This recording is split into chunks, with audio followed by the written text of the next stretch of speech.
الحمدللہ والصلاة والسلام علی رسول اللہ وعلی آلہ وصحبہ وموالہ۔ محترم بھائیو، السلام علیکم ورحمۃ اللہ وبرکاتہ۔ صحیح ابن حبان کی روایت ہے، عطا رحمۃ اللہ علیہ بیان فرماتے ہیں کہ ہم عبید بن عمیر کے ساتھ حضرت عائشہ صدیقہ رضی اللہ تعالی عنہ کی خدمت میں حاضر ہوئے،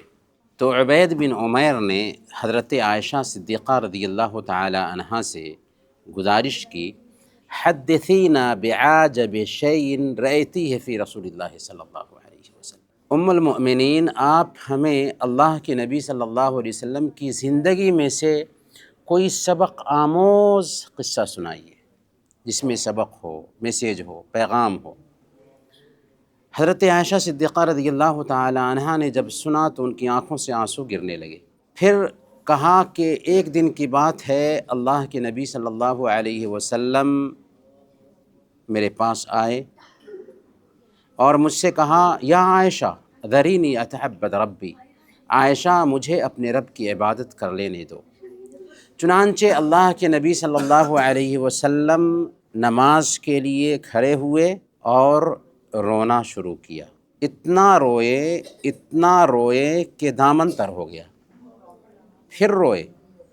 اتنا روئے کہ زمین بھیگ گئی، یہاں تک کہ بلال رضی اللہ تعالی عنہ اذان دینے کے لیے مسجد میں تشریف لائے۔ انہوں نے اللہ کے نبی صلی اللہ علیہ وسلم کو اس حالت میں دیکھا تو کہا کہ یا رسول اللہ، آپ اس قدر روتے ہیں جبکہ اللہ تعالیٰ نے آپ کے اگلے پچھلے سارے گناہوں کو معاف فرما دیا ہے۔ آپ نے فرمایا، افلا اکون عبدا شکورا، کیا میں شکر گزار بندہ نہ بنوں؟ اللہ تعالیٰ نے میرے گناہوں کو معاف فرما دیا ہے تو کیا مطلب اس معافی کے بدلے میں شکر گزار بندہ نہ بنوں؟ یہ ہے اللہ کے نبی صلی اللہ علیہ وسلم کی ادا، جسے بیان کر رہی ہیں مائی عائشہ صدیقہ رضی اللہ تعالی عنہ کہ نماز میں جاتے ہیں تو آنکھ سے آنسوؤں کی جھری جاری ہو جاتی ہے، دامن تر ہو جا رہا ہے، زمین بھیگ جا رہی ہے۔ لیکن آج ہماری نمازوں کا کیا حال ہوتا ہے، ذرا ہمیں اپنے دامن میں جھانک کر دیکھنا چاہیے۔ پھر اللہ کے نبی صلی اللہ علیہ وسلم کی یہ جو نماز ہوتی تھی کیسی ہوتی تھی؟ حضرت عبداللہ بن شخیر رضی اللہ تعالی عنہ بیان فرماتے ہیں کہ اتیت رسول اللہ صلی اللہ علیہ وسلم وهو یصلی ولجوفہ عزیز کعزیز المرجل من البکاء،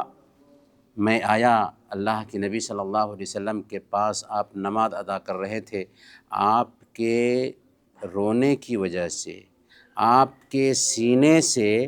ایسی آواز نکل رہی تھی جیسے ایک آدمی چولہے پر ہانڈی رکھ کر کے اس میں کھانا بنا رہا ہو، تو جیسے ہانڈی سے آواز آتی ہے ویسے ہی اللہ کے نبی صلی اللہ علیہ وسلم کے سینے سے رونے کی وجہ سے آواز آ رہی تھی۔ میرے بھائیوں، یہ نماز بھی عجیب نماز ہوتی تھی اللہ کے نبی صلی اللہ علیہ وسلم۔ اس کی لمبائی کا کیا کہنا کہ صحیح مسلم کی روایت ہے، حضرت حذیفہ رضی اللہ تعالی عنہ بیان فرماتے ہیں کہ ایک رات میں نے اللہ کے نبی صلی اللہ علیہ وسلم کے ساتھ نماز پڑھی، آپ نے سورہ بقرہ شروع کیا، میں نے سوچا کہ 100 آیت میں رکوع کر لیں گے، لیکن آپ آگے گئے یہاں تک کہ آپ نے سورہ بقرہ ختم کر دیا۔ میں نے سوچا کہ سورہ بقرہ ختم کرنے کے بعد آپ رکوع کریں گے، لیکن آپ نے سورہ النساء شروع کر دیا۔ میں نے سوچا کہ سورہ النساء ختم کرنے کے بعد رکوع کریں گے، لیکن آپ نے سورہ آل عمران شروع کر دی، یہاں تک کہ سورہ آل عمران کو بھی مکمل کر لیا۔ پھر آپ نے رکوع کیا اور رکوع میں سبحان ربی العظیم کہنے لگے، رکوع بھی ویسے ہی کیا جیسے آپ نے قیام کیا تھا، یعنی جتنا لمبا آپ کا قیام تھا، قرت تھی، ویسے ہی آپ نے رکوع کیا۔ پھر رکوع سے اٹھے تو سمع اللہ لمن حمدہ ربنا ولک الحمد کہا، اور رکوع کے جیسے آپ نے قوما فرمایا۔ پھر آپ سجدے میں گئے اور سبحان ربی الاعلیٰ کہنے لگے، اور سجدہ بھی قوما کے جیسے ہی آپ نے کیا۔ یہ حدیث سمجھ میں آ رہی ہے؟ کیا کہا حضرت حذیفہ رضی اللہ تعالیٰ عنہ نے؟ اللہ کے نبی صلی اللہ علیہ وسلم ایک رکعت نماز میں سورہ البقرہ، اس کے بعد سورہ النساء، اس کے بعد سورہ آل عمران پڑھتے ہیں ایک ہی رکعت میں۔ یہ کل ملا کر کے تقریباً 5 پارے سے زیادہ ہیں۔ ایک رکعت میں اللہ کے نبی صلی اللہ علیہ وسلم ان صورتوں کو پڑھ لیتے ہیں، اور پھر ترتیب کا بھی خیال نہیں رکھتے، پہلے سورہ بقرہ، اس کے بعد سورہ النساء، اس کے بعد سورہ آل عمران۔ اس سے پتہ یہ چلا کہ صورتوں کو پڑھتے وقت ترتیب کی رعایت ضروری نہیں لیکن بہتر ہے، جائز ہے بغیر ترتیب کے صورتوں کی قرأت ہو۔ تو یہاں پر سمجھنے والی بات یہ ہے کہ اللہ کے نبی صلی اللہ علیہ وسلم یہ جو قرأت کر رہے ہیں 3 صورتوں کی قرأت کر رہے ہیں، اور یہ تقریباً 5 پاروں پر مشتمل صورتیں ہیں، ایک ہی رکعت میں پڑھ جا رہے ہیں۔ حضرت حذیفہ رضی اللہ تعالیٰ عنہ اس حدیث میں یہ بھی بیان کرتے ہیں کہ آپ تسبیح کی آیتوں سے گزرتے تو تسبیح بیان کرتے، جلدی جلدی نہیں، ہمارے قاریوں کے جیسے جو تراویح میں پڑھتے ہیں، بلکہ تسبیح کی آیتوں سے گزرتے تو تسبیح بیان کرتے، مانگنے کی آیتوں سے گزرتے تو مانگتے، پناہ مانگنے کی آیتوں سے گزرتے تو پناہ طلب کرتے۔ گویا کہ نہایت ہی اطمینان سے ٹھہر ٹھہر کر کے اور تسبیح کی آیت سے گزر رہے ہیں تو سبحان اللہ کہہ رہے ہیں، مانگنے کی آیت سے گزر رہے ہیں تو اللہ سے سوال کر رہے ہیں، اور پناہ طلب کرنے کی آیتوں سے گزر رہے ہیں تو اللہ سے استغفار بھی کر رہے ہیں۔